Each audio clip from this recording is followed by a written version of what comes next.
살펴본 로마서 13장 8절에서 10절의 말씀의 제목을 가지고서 피차 사랑의 빛 외에는 지지 말라라는 말씀의 제목을 가지고서 잠시 하나님의 말씀을 증거하도록 하겠습니다. 이 사랑이란 말은요, 성경에서 상당히 폭넓게 쓰여지면서도 그 쓰여진 말씀의 깊이가 굉장히 깊습니다. 성경 전체를 그렇게 어떤 분이 표현하기를 빨래 짜듯 쥐어 짜면은 거기서 피가 뚝뚝 떨어진다. 예수님 피가 뚝뚝 떨어진다. 다시 말씀드리면 이 피는 예수님의 사랑의 하나의 단적 표현이라고도 그렇게 말씀드릴 수가 있는 것이죠.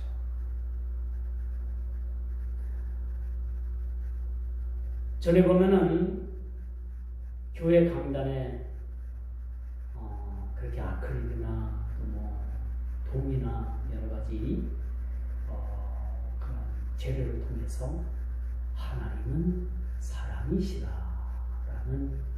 그런 성경의 문구를 새겨서 달아놓은 교회들이 많이 있었습니다. 그 대표적인 교회가 서울의 사랑의 교회가 강단은 우측인가요? 좌측인가요? 그것을 써서 청동 아크릴로 하나님은 사랑이시라. 물론 이 말씀이 성경에 있는 성경의 주류를 이루고 있는 그런 말씀입니다. 여러분, 이렇게 교회가 이렇게 하나님의 사랑을 실천하고 또 오늘 이 본문의 말씀처럼 이 8절에서 10절의 이야기가 바로 뭐예요? 이웃을 사랑하라 라는 얘기입니다. 이웃을 사랑하라. 여러분, 사는 이웃과 어떻게 지내고 있습니까? 어떻게 지내요? 아파트에 사는 분들은 앞집에, 윗집에, 아랫집에 누가 사는지도 모르게 그렇게 삽니다만, 그래도 또 차가주택에 사는 분들은 그래도 최소한 이웃에 누가 살고 있는 것쯤은 우리가 파악을 하죠. 그렇기 때문에 내 이웃을 사랑하라는 것은 하나님의 명령입니다. 어떻게 보면 이웃 사랑, 이것이 기독교 핵심의 한 부분의 가치라고도 우리 말씀드릴 수가 있겠죠. 첫째는 하나님을 사랑하는 게 첫 번째 우리 기독교의 핵심적인 가치고, 또 이건 불가분하게 나눌 부분은 아니지만은 또 한 단락으로 나눈다면 내 이웃을 사랑하는 것이 그 기독교 교회의 본질이며 핵심적 가치다라고 말씀드릴 수가 있는 것이죠. 그래서 여러분, 기독교가 이 내 이웃을 사랑하라, 하나님을 사랑하라는 이 구절을 빼면 무엇으로도 우리가 기독교를 설명하기가 참 곤란한 지경에 빠질 수가 있는 거예요. 우리가 기독교를 설명하고 교회를 설명하고 우리 그리스도인들의 삶을 설명하는 것은 하나님의 사랑, 내 이웃의 사랑에 대한 그런 증거가 되어야 된다는 것을 말씀드릴 수가 있겠죠. 그러면 오늘날 교회가 이 내 이웃에 대한 하나님에 대한 사랑을 빼버리면 그 무엇을 가지고도 우리가 교회에 대해서 기독교에 대해서 설명하기가 어렵다는 것을 우리가 보게 되는 것입니다. 내 이웃을 사랑하는 것이 어떻게 사랑해야 된다고요? 내 몸을 사랑하는 것처럼 나를 사랑하는 만큼 이상으로 내 이웃을 사랑하라는 얘기죠. 과연 이것이 여러분들에게 있어서 지금 얼마만큼 내 이웃을 사랑합니까? 아이고, 목사님, 나 자신 사랑하기도 바쁜데 어떻게 내 이웃까지 사랑을 합니까? 그렇게 반문하는 여러분 성도님들도 있을 줄 압니다. 그러나 분명한 것은 자기 사랑하지 않는 사람 없어요. 아무리 궁색해도 자기를 위해서 사는 사람들이 많습니다.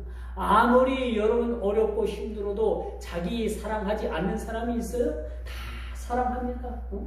아무리 어려워도 자기 사랑하는 것만큼은 극진해요. 그렇죠? 그래서 없는 빚을 내서라도 몸에 좋다면 그런 보약을 지어다 먹기도 하고요. 좋은 약을 사서 먹기도 하고요. 그렇죠?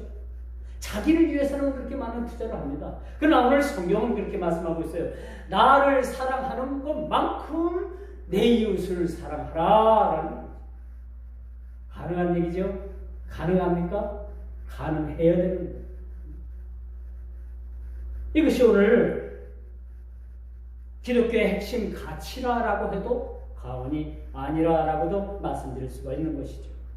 그래서 우리가 기독교를 설명하는 데는요, 내 이웃이 빠지고 하나님 사랑하는 것이 빠지면은 절대적으로 우리가 사랑이라는 말을 할 수가 없어요. 입에 담을 수조차도 없는 것을 우리가 보게 되는 것입니다. 그러므로 우리가 기독교를 설명할 때에 그 정도와 깊이와 넓이를 우리는 가늠할 수가 없는 거죠. 얼마만큼 내 이웃을 사랑해야 되는가? 내 몸을 사랑하는 것 그 이상으로 내 이웃을 사랑하라는 얘기입니다. 그러므로 이처럼 우리 기독교인들에게 있어서 수없이 사랑하라, 심지어는 내 원수까지도 사랑하라. 물론 내 이웃이 내 원수가 되는 것은 포함되는 것은 포괄적 의미를 가지고 있습니다만은 이렇게 수없이 사랑하라는 구절이 반복되어지는데 이 반복되어지는 이 구절들이 전혀 과하지 않다라는 겁니다. 우리는 좋은 이야기도 두 번, 세 번 들으면 실증을 내요. 그렇죠? 그렇지 않아요? 좋은 얘기도 두 번, 세 번 들으면 아유 왜 너는 자꾸 그런 얘기만 반복하냐고 싫어하는. 그러나 성경에서 언급되는 이 사랑의 얘기는 전혀 아무리 많이 이 구절을 우리에게 강조한다 하더라도 전혀 이것이 과하지 않은 것이라는 것을 우리가 알아야 됩니다. 우리 기독교의 본질은 뭐다? 사랑의 길인데 하나님께서 우리를 사랑하시지 않으셨다면 우리를 구원할 계획을 갖지 않으셨던 거죠. 하나님께서 우리를 사랑하시지 않으셨다면 그 독생하신 예수 그리스도를 이 땅에 보내신 이유가 없겠죠. 하나님께서 우리를 사랑하시지 않았다면 그 성령 하나님을 이 땅에 보내주셔서 우리가 이 세상을 끝까지 하나님을 잘 믿고 우리가 성도의 견인을 통해서 하나님 나라에 이룰 수 있도록 이런 루트를 하나님께서 만들어 놓지도 않으셨을 겁니다. 그렇다면 여러분, 사랑을 하게 되면 이웃이 보인다.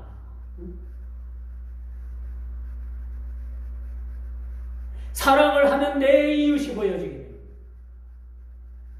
내 이웃이 어떤 존재로 보여지냐? 원수같이 보여지는 것이 아니라 그 이웃에 대해서 모든 것을 포용하고 품을 수 있는 그런 이웃이 보이게 됩니다. 사랑하는 성도 여러분, 여러분이 지금 추구하는 그 주택의 그 형태가 어떤 형태인지는 모르겠지만 여러분 사는 그 이웃이 내 형제로 느껴집니까? 사랑하는 그런 대상으로 느껴집니까? 아니면 원수같이 보여집니까? 그러나 이 분명한 것은 우리가 사랑을 실천하면 이 사랑하게 되면 내 이웃이 보여지게 됩니다.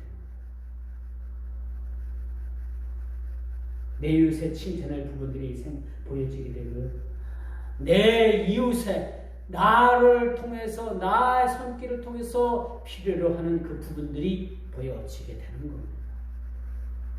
이 이웃이라는 이 의미는 이 포괄적 의미를 우리가 따진다면 전 세계 이 글로벌 세계에 살고 있는 모든 지구상에 있는 모든 그런 사람들을 우리가 대상으로 하고 있는 것을 보게 되는 거죠. 자기 자신을 사랑할 줄 알면서도 타인을 남을 사랑한다는 것은 그렇게 쉬운 일은 아니죠.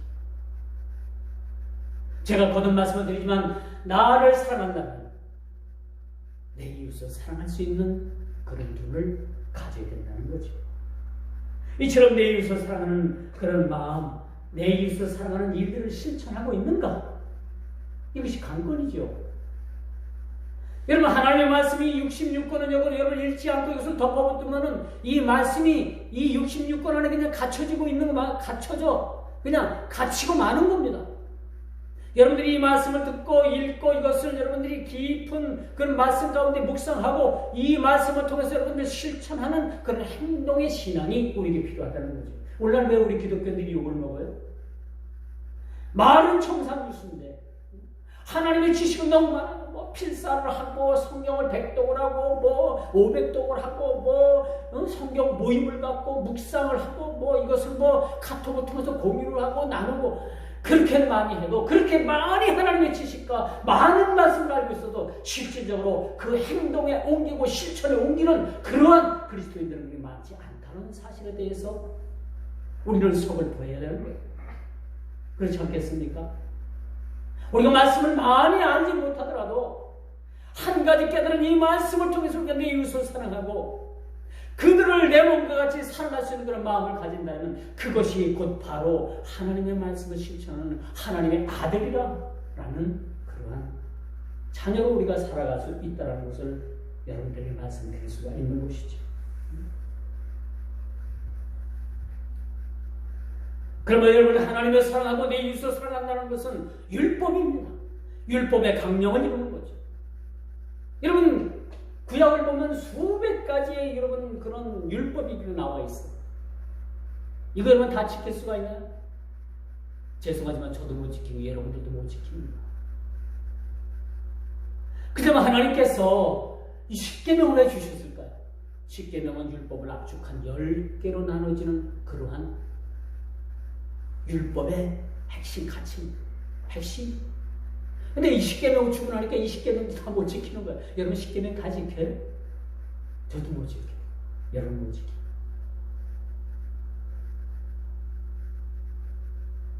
1계명부터 4계명은 누구에 대한 계명이에요? 하나님에 대한 계명. 하나님을 사랑하라. 다른 신을 섬기지 말고 하나님만 온전히 섬겨라. 1계명부터 4계명은 그렇게 계명이고 5계명부터 10계명, 10계명, 마지막 계명까지는 순전히 우리 인간관계에 대한 계명입니다. 이것을 예수님께서 새롭게 해석해 주셨죠. 10계명이 뭐냐? 1계명부터 4계명까지는 하나님을 사랑하라. 5계명부터 마지막 계명까지는 너희가 서로 사랑하라는 거예요. 사랑해. 원수 맺지 말고 사랑하라는 얘기입니다. 이웃과 원수 맺지 말고 서로 사랑하라는 얘기입니다. 이것이 율법의 강령이고 이것은 율법의 마침표고 이것이 율법의 폐기론자에 대해서 율법이 폐기된 것이 아니라 폐기되어야 될 것이 아니라 율법을 새롭게 쓰고 새롭게 해석한 내용이 바로 하나님을 사랑하고 내 이웃을 내 몸과 같이 사랑하라는 그런 말씀인 것을 우리는 깨닫게 되는 거죠. 이것이 율법을 이루며 완전하신 하나님의 말씀을 이행하는 것입니다.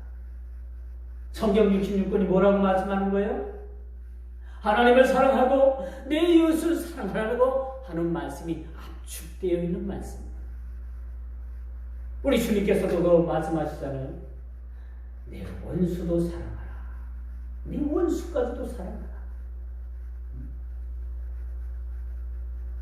이것이 완전하신 하나님의 말씀을 우리가 실천하는 겁니다. 이행하는 거야. 아마도 여러분 내 이웃을 내 몸과 같이 사랑한다면요 보다 좀 더 좋은 세상이 될 거예요. 세상에 악한 모든 많은 일들이 그렇게 제하여질 것이고 서로 왼수 맺어가지고 서로 머리 끄들고 싸울 일들도 없을 것이고 그렇죠?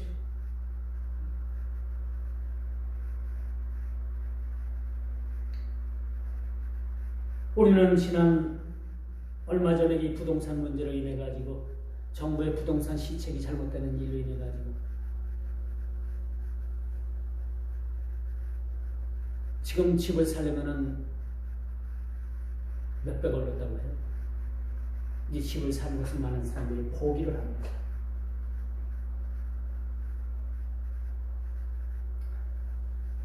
이렇게 이 부동산 문제로 인해서 국민적 대실망을 안겨줬어요.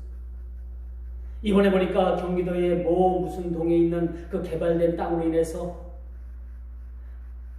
그 몇몇 사람의 배를 불리는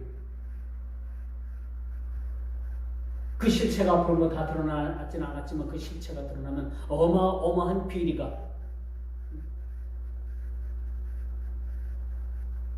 이 우리나라가 오래전 처음에 역사가 생긴 이래 이것이 최대의 치욕이라고 하는 것이 지금 비리가 되고 있지 않습니까? 이것뿐이에요. 위례 신도시 무슨 도시 해가지고 그 지금 드러나는 일들이 너무너무 많아. 여러분 우리가 얼마 가고 얼마까지만 해도 몇 천만 원 하면 하는 돈으로 알았잖아요. 응? 억해면 우리는 그냥 억해면 그냥 뒤로 나빠져서 그 소리도 못하고 뒤로 나자빠지잖아요. 근데 요즘은 몇 천이 아니에요. 뭐 50억? 50억을 그냥 껌값으로 나눠주듯이 나눠주는 그런 일들이 벌어지고 있고,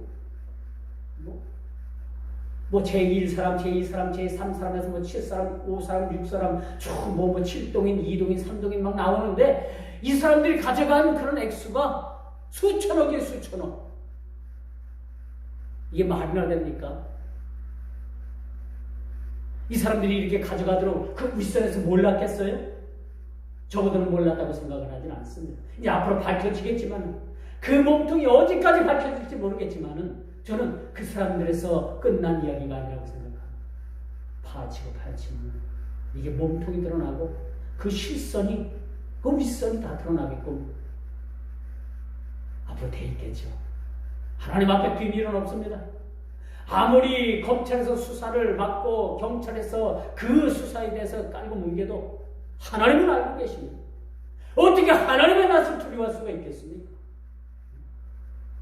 우리가 말로만 내 이웃을 사랑하는 그 마음들을 하나님께서 모르고 계신다고요? 다 알고 계시는 거예요. 겉으로는 사랑을 외치고, 겉으로는 어떤 특정 지역에 대해서 모든 그 지역 사람들에게 모든 걸 다 혜택을 주고 한다든지, 다 이것이 어찌 보면요, 여러분, 어느 한 특정인 사람들을 후려쳐가지고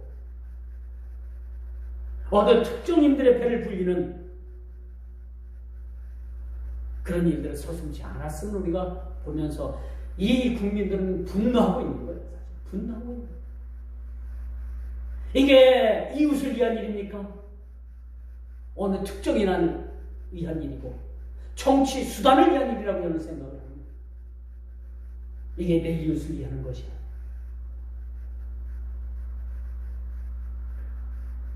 이웃을 사랑하는 척하는 것은 그만두더라도 그들의 눈에는 피눈물이 흘려지게서는 안 되는 거죠.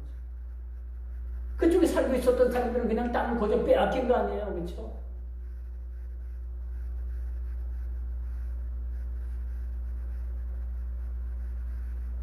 이렇게 가면 원수가 되는 거예요, 원수가. 서로 이웃 간의 사랑으로 하나님 앞에 하나가 되는 것이 아니라 이제 원수가 되어가는 거예요, 원수.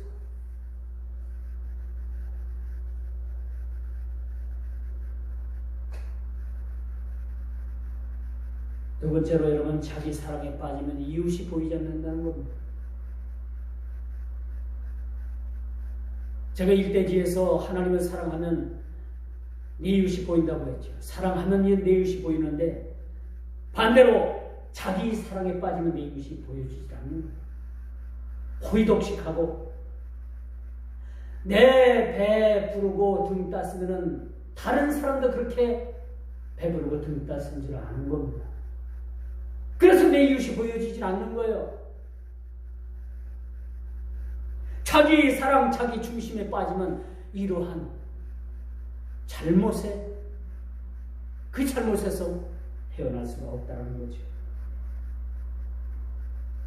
성경은 자기 중심, 자기 사랑, 자긍하는 일에, 자기 자랑하는 일에 대해서 경고를 하고 있죠. 넘어질까 조심하라. 여러분, 단연코 자기 사랑, 자기 중심에 빠진 사람은 내 이웃을 돌아볼 수가 없어요. 소위 속된 말로 자기 입만 알고, 소위 속된 말로 난이 굶어 죽는지 사는지도 아랑곳하지 않는, 관심조차도 없는 그러한 삶을 살게 되는 거예요.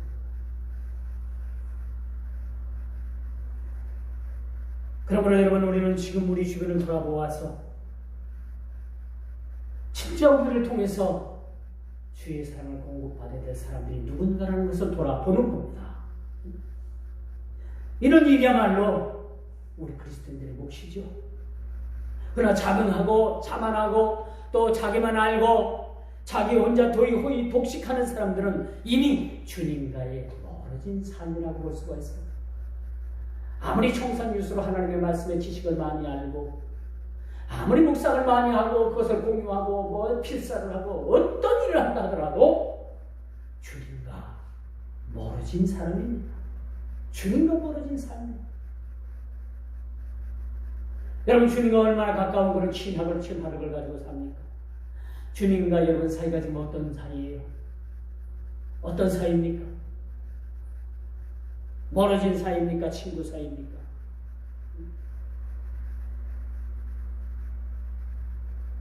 진짜 우리가 주님을 사랑한다라면요, 주님을 사랑한다면 나 자신에게 돌아오는 모든 기독권을 다 포기할 수도 있는 그런 삶을 살아야 됩니다. 내가 진짜 우리 자신이 진짜 주님을 사랑한다고 하면은 나의 모든 기독권마저도 내려놓을 수 있는, 그럼 우리 모두가 다 되어야 된다는 거죠. 왜? 우리 자신, 저와 여러분, 나의 자신은 주님의 것이기 때문에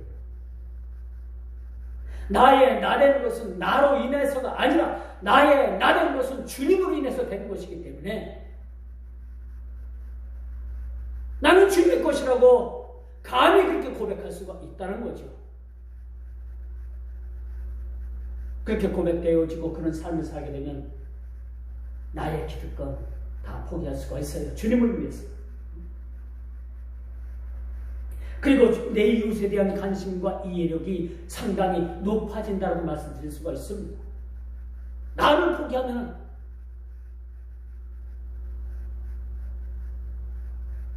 이런 삶의 태도는 이웃에 대한 증오의 눈초리가 사랑으로 바뀌게 돼요. 내 중심이 아니고 주님 중심으로 우리가 살아갈 때 이웃에 대한 그런 눈초리, 저는 두고자, 그런 눈초리가 변해서 사랑의 눈빛으로 바뀔 수가 있다. 그러면 우리 성도들이 살아가는 데 있어서 갚지 않고 남겨주는 빛이 있어서는 안 된다는 것이 오늘 본문의 말씀입니다. 빛아, 사랑의 빛 외에는 우리가 지지 말라.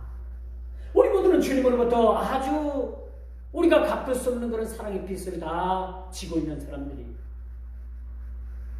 그렇기 때문에 더 이상 우리가 다른 어떤 연유로 인해 가지고 우리가 빚을 지지 말라는 얘기예요. 원수 맺지 말라는 얘기입니다. 우리가 살다 보면 뭐 빚도 질 수 있죠. 은행에 대출도 받을 수가 있어요. 그런 이야기가 아니라 우리가 주님으로부터 사랑의 빚을 지고 있다면, 갚을 수 없는 그런 빚을 지고 있다면 더 이상 우리는 내 이웃에 대해서 나 아닌 다른 사람들을 통해서 더 이상 그런 빚을 지어서는 안 된다는 거죠.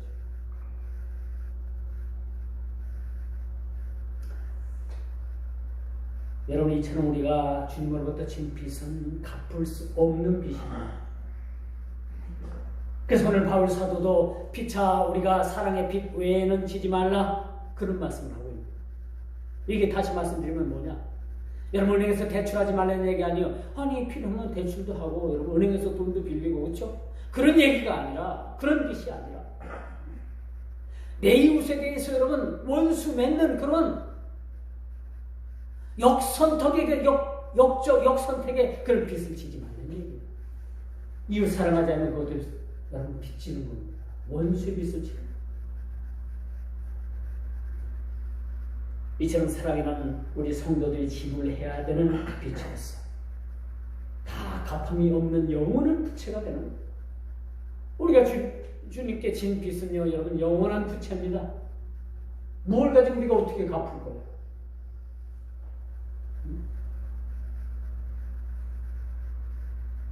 그래서 성경은 여러분 빚 많이 진 자를 탕감을 해줬잖아요.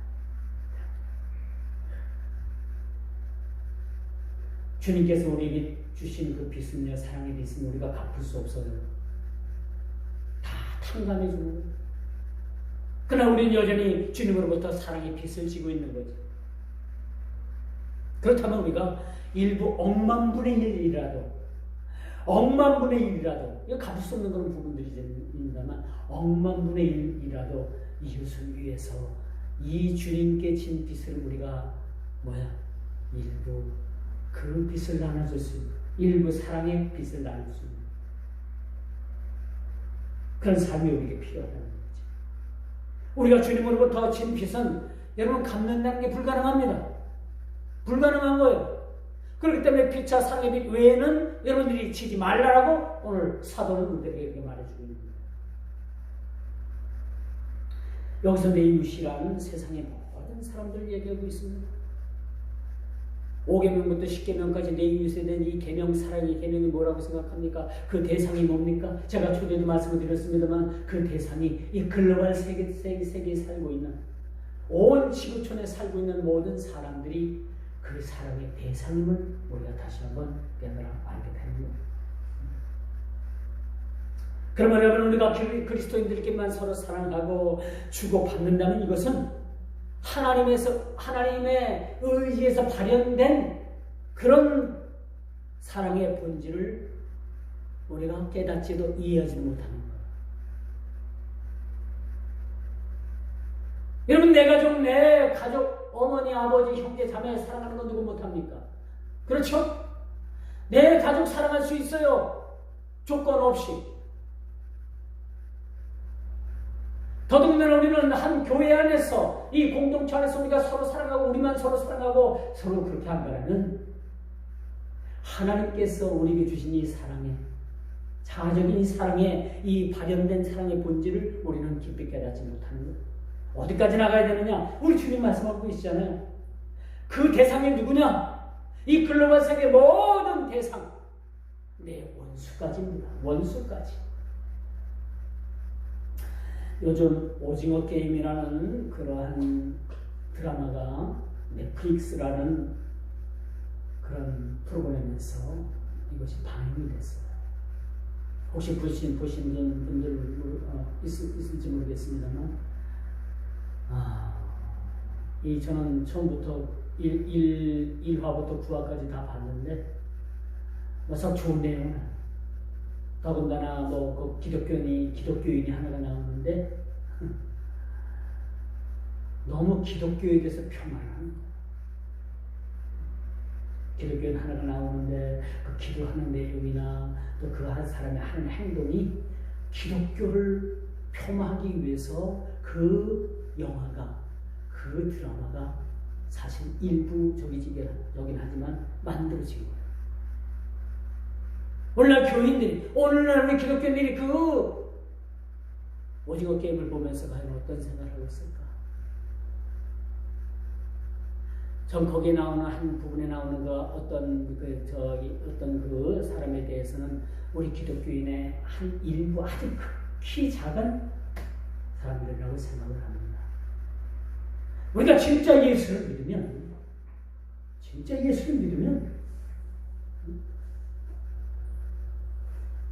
나 아닌 다른 사람들을 위해서 여러분 나의 가장 소중한 것도 포기할 수 있는 사람들이 우리 그리스도인들입니다. 세상에는 여러분 참과 거짓이 함께 공존을 합니다. 여러분 교회 다닌다고 해서 다 그리스도인들이 아닌 거예요. 교회에는 교인 있고 성도가 있습니다. 교인은 교회의 일원일 뿐이에요. 멤버십을 드립니다. 성도는 뭡니까? 이 교회 안에 거룩한 공동체를 이루고 있는 한 부분의 지체입니다. 여러분 어떻게 불려지기를 원합니까? 교인으로 불려지기를 원합니까? 성도로 불려지기를 원합니까? 이 넷플릭스에 이 오징어 게임에 나오는 이 한 분 그리스도인의 그런 모습을 하고 있지만 저는 이 사람이 진정한 그리스도인이라고 생각하지 않습니다. 교인일 수는 있어도 성도는 되지 못하는 그런 한 부분이라고 저는 생각을 합니다. 그렇다고 해서 여러분 세상의 눈으로 우리 기독교를 이렇게 폄하해서 그렇게 평가할 수는 더더욱 없다는 사실을 우리가 보게 됩니다. 우리가 진정한 우리가 그리스도인이라면 우리는 기회주의적이지 않고 헛된 망상에 사로잡히지 않고 광신적인 그런 그릇된 사역에 지배당하지 않을 뿐만 아니라 이를 강력히 배척하고 부인하는 것이 우리 그리스도인들의 삶이라는 것을 여러분 기억하시길 바랍니다. 그렇다면 우리가 어떻게 그리스도의 사랑을 실천할 수 있을 것인가? 라는 명제가 우리에게 주어지는 거죠. 어떻게 우리가 그리스도의 사랑을 실천하게 되는가? 잘 들어보십시오. 그 첫 번째가 섬기는 겁니다. 섬기는 것. 여러분, 나보다 좀 높고 모든 조건이 좋은 사람을 섬기는, 물론 섬기는 것은 온전한 섬김은 아니죠. 우리가 섬겨야 될 대상이 뭡니까? 나보다 못한 사람을 섬기는 것. 이게 진정한 섬김이에요. 기독교 정신의 또 한 가지가 뭐냐? 섬김입니다. 대접을 받는 것보다도 대접을 하는 것이 바로 섬김이죠. 나보다 모든 조건이 좋고 풍족하고 아쉬운 것 없는 사람한테 내가 어떤 좋은 걸 갖다 드린다? 그 사람에게는 아무 쓸모없는 그런 헌신작가 같은 거. 그렇죠? 근데 내게 있는 소중한 거, 이것을 나보다 못한 사람, 내게 있는 것을 갖다 주면 그 사람이 꼭 필요한 것을 아주 유용하게 쓸만한 것을 가지고 그 사람에게 그것을 가지고 섬긴다면 그 섬김을 받는 사람은 얼마나 기쁘고 좋을까. 제가 유튜브 방송을 봤더니 태국에서 그렇게 찍은 그 유튜브가 그 태국의 아주 시골 마을, 이산이라는 그런 시골 마을에 들어가가지고 그 집에서 좀 며칠을 거쳐서 생활을 하면서 그 집에 필요한 것이 뭔가 보니까 냉장고가 필요했던 거예요. 그 시골. 사는 집 똥망이야. 보니까. 그런데 냉장고는 LG 냉장고, 그것도 저기 태국에는 중국제 여러 나라께 이렇게만 다 들어와 있잖아요, 매장이. 그런데 우리나라 LG 냉장고가 좋다고 해서 LG 냉장고는 40몇만 원 주고 사서 그 집에 기부를 주죠. 그 집엔 그것이 꼭 필요한 부분들이죠. 이 사람이라고 해서 40만 원 돈이 이게 이렇게 적은 돈은 아니지 않습니까? 그렇게 냉장고를 사서 그렇게 선물을 줘요. 자기가 유튜브 활동을 해가지고 돈이 좀 많이 들어왔는데 그걸 가지고 어느 한 지역에서 코로나 그 바이러스로 인해가지고 어느 한 지역이 막 먹지도 못하고 막 환자도 막 늘어나고 엄청나게 어렵게 삽니다. 그 동네를 선정을 해가지고 마트에서 100만 원어치 쌀을 사고 여러 가지 사고 100만 원어치 사가지고 그 30 몇 개 되는 그런 마을 주민들에게 다 나눠주죠. 그걸 보고. 물론 그 사람이 예수를 믿는 사람은 아니에요. 그 사람이 이 사람의 한 행동에 대해서는 우리 그리스도인들이 얼마든지 본받고 이 일에 대해서 우리가 동참해야 되지 않겠느냐라는 생각을 우리가 가져보게 됩니다. 여러분, 우리가 그리스도를 사랑한다는 것은 섬김에서부터 시작이 되는 거예요. 우리 주님께서도 제자들에게 사랑을 가르쳐준 다음에 어떤 일부터 행동을 하셨어요? 손을 가로치시고 대야의 뜨다가 제자들 한 사람 한 사람의 발을 씻겨주시고, 이게 섬김이에요. 여러분, 이 발이라는 것은요, 유대인들은요 이 슬리퍼를 신고 다니기 때문에 거기는 그 먼지가 너무 많이 나잖아요. 그래서 발이 가장 취약하고 더러운 부분, 그런 부분들을 그러면 물을 떠다가 제자들의 그 더러운 발을 친히 씻겨준다는 건 뭐냐? 이렇게 섬겨야 된다는 거예요. 우리 주님께서 몸소 보여주신 것, 우리 몸에 가장 취약한 그런 부분, 냄새나는 부분, 그 부분을 친히 닦아주십니다. 이게 섬김입니다. 이게 섬김의 시작인 걸 성경은 우리들에게 알려주고 있어요. 그래 보니까 이웃에 대한 어떤 욕심도 우리가 가질 수 없을 뿐만 아니라 이웃에 대해서 욕심을 갖지 않는 것은 뭐예요? 오늘 구절에 보니까 간음하고 살인하고 도둑질하고 탐심하고 이런데 우리는 뭐예요? 관심도 갖지 말아야 되는 거예요. 저놈 어떻게 해서 잘 살았지? 혹시 한밤에 남의 집 담을 타나봐가지고 도둑질한 건 아니야? 이웃을 그런 눈으로 보지 말고 저 사람 밤낮없이 열심히 일을 하고 그렇게 근검하게 잘 사는 참 축하할 일이다. 그렇게 축하를 해줘요.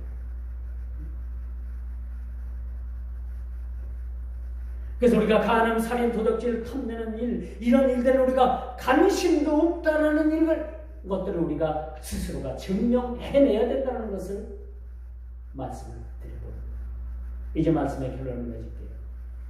사랑한다라면 우리가 진짜 사랑한다라면 빈 깡통 하나라도 우리가 함부로 던져서는 안 됩니다. 진짜 사랑한다라면 또 우리가 진짜 사랑한다면 내 이웃에 대해서 함부로 말을 던질 수가 없는 것.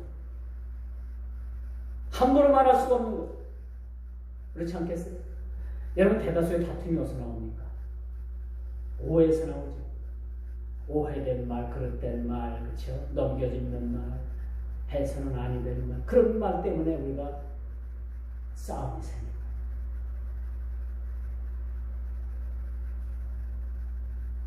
색안경을 끼고 판단하고 마음으로 이웃을 수백 번 죽이는 것은 사랑이 아니고 분노를 뿜어내는 거예요. 살인의 광기를 뿜어내는 거예요. 여러분 살인하는 사람이 뭐 처음부터 죽이고 싶다고 죽입니까? 아니에요. 그 마음에 쌓여가지고 분노하는 마음이 일어가지고 결국은 살인까지 하게 되죠. 해서는 안 될 살인을 하게 되죠. 그렇죠? 성경은요, 살인하는 자는 돌로 반드시 쳐 죽여라라고 말씀해 주죠.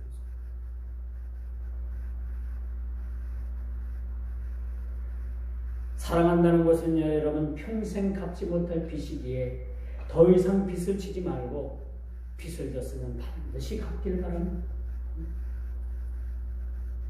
어디까지는 여러분 주님께서 말씀하시지 않았어?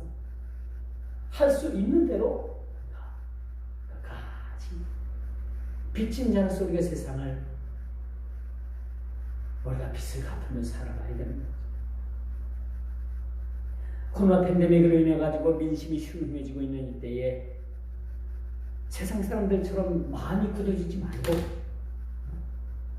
이럴 때일수록은 더욱더 부드러운 마음, 유화적인 마음, 이게 어디서 나오는 거야? 주님 사랑에서 나오고 하나님 사랑에서 나오는 거야. 이런 부드러운 사랑을 가지고 주님의 사랑 전하는데 열심히 내야 되는 거야. 마음이 굳어져서 원수처럼 사는 것은 이건 세상 사람들이나 하는 일이죠. 죄인들이나 하는 일이에요.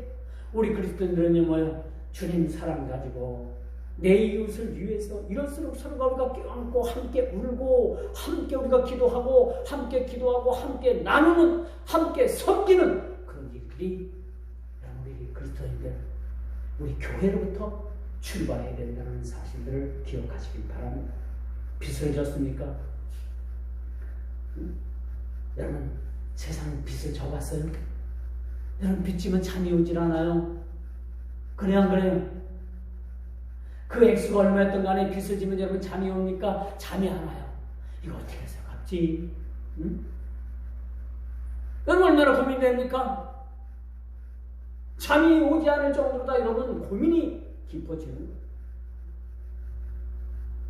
더더군다나 우리가 사랑의 빚을 주님으로부터 사랑의 빚을 졌다라면 우리가 사랑하지 못하는 그 사람들의 얼굴이 날마다 떠올라야 되는 거예요. 이게 성경입니다. 이게 성경적인 거예요, 여러분. 그렇지 않겠어요? 내가 사랑하지 못한 사람들의 얼굴이 날마다 밤마다 떠올라야 되는 거예요. 그러니까 고민해야 되는 거예요. 어떻게 하면 이 사람들을 사랑할 수 있을까? 어떤 방법으로 사랑할 수 있을까? 과연 내게 기회가 준다면 어떻게 사랑할 수 있을까? 이런 심각한 고민이, 이런 거룩한 고민이 우리들에게 이것이 나타나야 된다는 거예요. 날마다 우리가 빵을, 여러분, 보니까 그 제과점 같은 데 가니까 날마다 빵을 구워내더라고요. 응? 몰라요? 어떤 데 가서 빵을 좀 구워낸 거 좀 주세요. 그랬더니, 아이고, 없어요. 다 똑같아요. 우리가 제가 잘 가는 병원 같은 마트 그 옛날에 빵집이 있었거든요. 그 빵 가게 그 빵을 굽는 분한테 그렇게 제가 부탁을 하면 아이고 그냥 다 이거 똑같이 권한 거예요. 이런 어떤 제과점 같은 데 이렇게 가면 빵가게 같은 데 가면 막 그날 아침 빵을 막 구워놓은 거 있어요. 그게 진짜 빵이 맛있죠. 각 구워낸 게.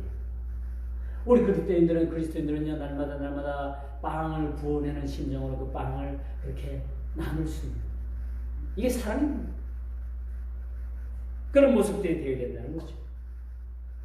그러면 여러분 이제 사랑의 실천은 어떤 희생이 따르더라도 우리가 이것은 해야 된다. 내가 사랑한다. 어떤 대상을 사랑한다. 나의 헌신이고 나의 희생이고 나의 뭡니까? 나를 비는 겁니다. 나를 비어서 나누는 주님께서도 저와 여러분들을 사랑하신 것은 어떤 일시적인 감정으로 인해서 우리를 사랑하는 것은 아닙니다. 하나님의 의지가 발현됐고 그 발현된 사랑으로 우리를 끝까지 사랑하는 겁니다. 끝까지 사랑하는 겁니다. 우리도 이와 마찬가지예요. 오늘 본문에서처럼 8절에 10절에 그 이웃에 대해서 두 번씩 냈던 거예요. 이웃? 네 이웃이 누구냐? 네 이웃을 원수같이 대하고 사느냐? 아니면 서로 사랑하고 사느냐? 이것이 율법이고, 이것이 율법의 강령이고, 이것이 율법의 마침표가 된다는 사실. 우리가 꼭 기억하시면, 저와 여러분 모두가 다 되기를 주님의 이름으로 축원하면서 말씀을 맺도록 하겠습니다. 기도합니다.